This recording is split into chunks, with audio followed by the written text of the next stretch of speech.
Okay, welcome to Philosophy Online Lecture. Today we'll be talking talking on epistemology, right? And today we'll be considering the Edmund Gettier problem, okay?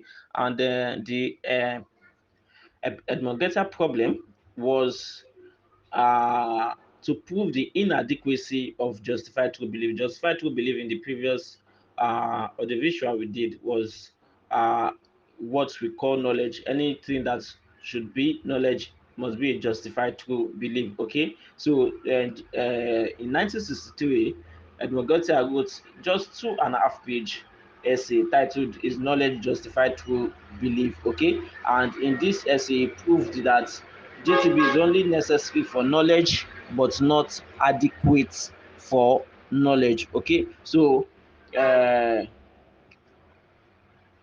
the problem arose because even our reasoning or evidence is not sufficient that something that we claim to be a true belief is not by chance or by accident. Okay, so to him justified true belief could be knowledge that is by chance or by accident or by luck, okay, as he puts it.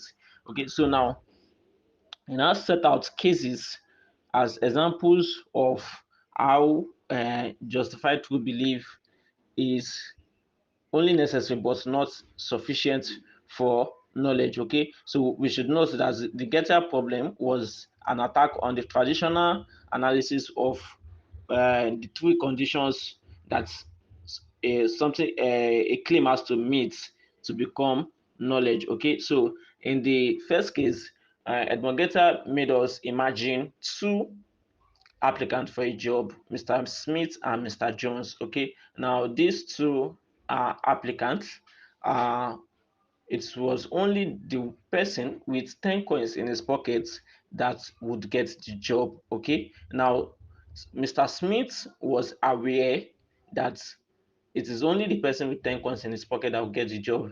Perhaps he had it from the interviewer, and to him, it is only Mr. Jones that has 10 coins in his pocket because one way or another, he has counted the money in Jones' pocket and discovered that Jones has 10 coins in his pocket. Okay, so to Smith, that is uh, a belief that it is Jones that will get the job. But surprisingly, it was now Smith who got the job. Okay, and later it was discovered that Smith had 10 coins in his pocket. Okay, so this uh, uh, is the first case of Gettier. Okay, he put it out as the first statement is Jones is the man who will get the job, and Jones has 10 coins in his pocket. You can see that this is a conjunct. Okay, when we say conjunct in philosophy, P and Q. Okay, so Jones is the man who gets the job, first conjunct, and Jones has 10 coins in his pocket.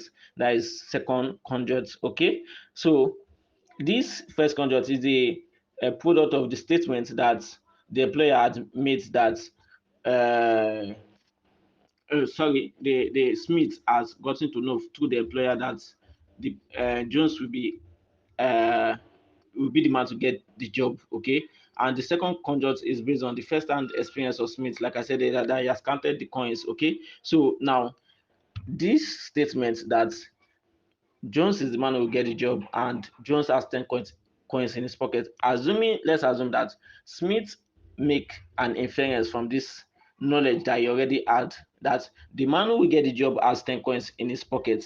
Okay, now this is another statement. The man who will get the job has 10 coins in his pocket. This is Smith making an inference from the first statement made earlier. Okay, now if we say that the man who will get the job has 10 coins in his pocket as the second statement, B statement. Okay, now let's assume that this statement is true. The man who will get the job has 10 coins in his pocket, but at the end of the day, it was Smith, like I said earlier, who got the job.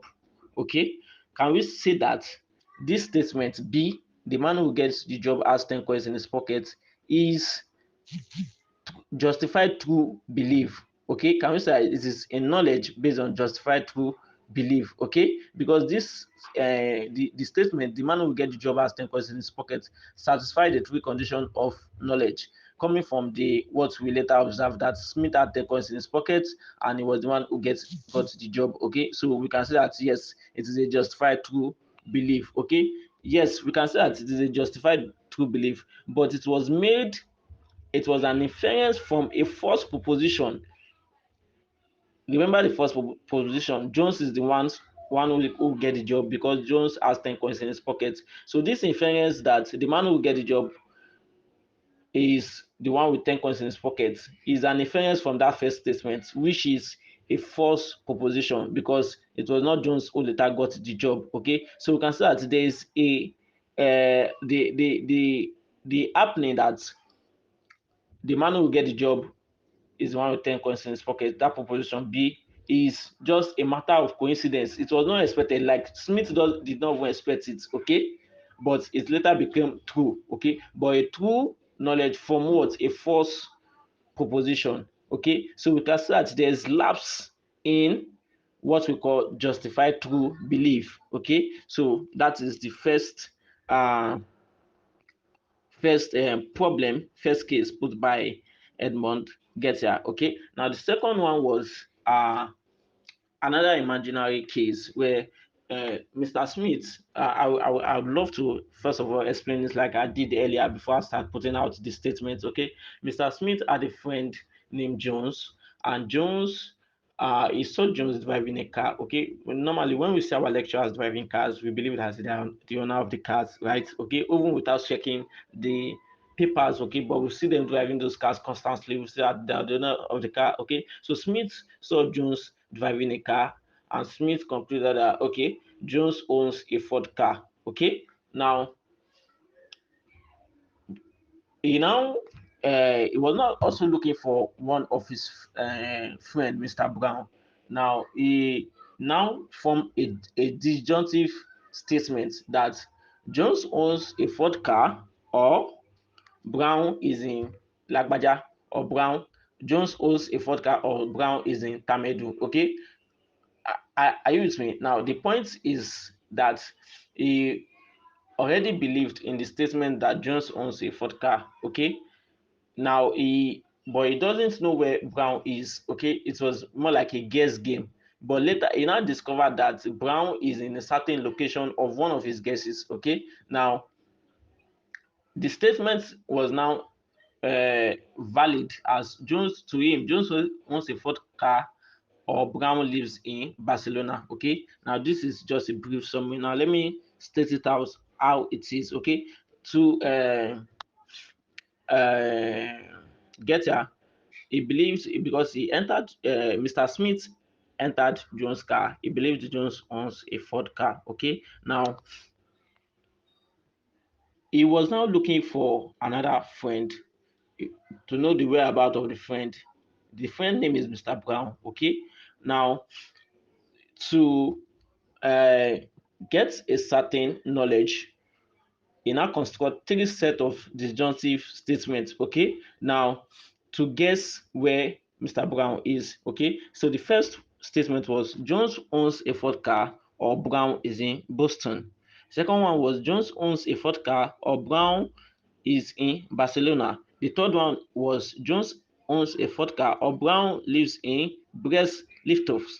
Now these three statements that I just read out, you would observe that the first disjunct, Jones owns a Ford car, is constant in the three statements. Okay, so it was more like a guess game because Brown lives in Boston, Brown is in Barcelona, Brown is in Brest, is just guesses. Okay, but later we now discover that the second one, Brown lives in Barcelona, is true. Okay, so now the second statement now reads as Jones owns a vodka or Brown lives in Barcelona, okay, which is now true because why? Mr. Smith already believed that Jones owns a vodka, and also he has already confirmed that Brown is in Barcelona. So we will say that this statement is true. Okay, now is the statement true because of the first statement, Jones owns a vodka? No, because it was later discovered that Jones do not own the fourth car.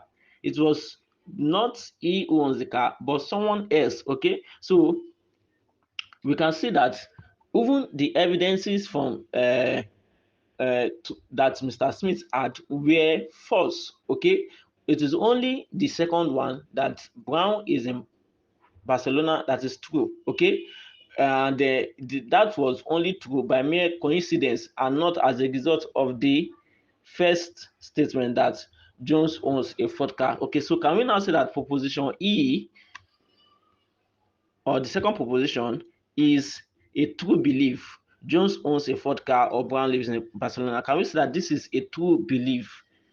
No, because the first decision already has its own flaw. Okay, the second might be true, but the first decision already has its own flaw. Okay, so like I said earlier, Smith was only guessing. Okay, so the second statement was a guess.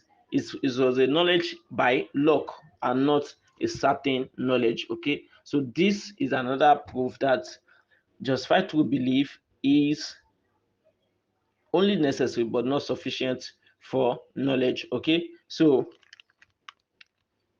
this, like, let me give you a definition by Peter Unger, who said that a belief is not knowledge if it is true because of some relevant accident. Okay, so a belief cannot be said to be knowledge if it becomes true by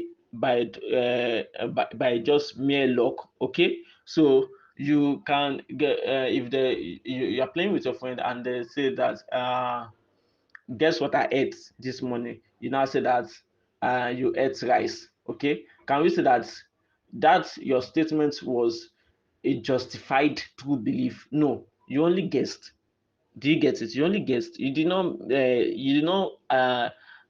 You were not there when she was eating. You had no evidence. You just guessed correctly. Okay. So this is what basically Edmund Gettier was tackling. Okay. So this is the Edmund Gettier problem. Okay. So now, because of this, the stance of JTB was now questioned as being both necessary and sufficient for knowledge. Okay, because originally, before Gettier problem, everybody accepted that JTB is what we can call knowledge. But with this, we now have to look for another condition to add to JTB, which will make it the fourth condition. Okay, and this is where we will be discussing the fourth conditions in the next audiovisual. Thank you for listening.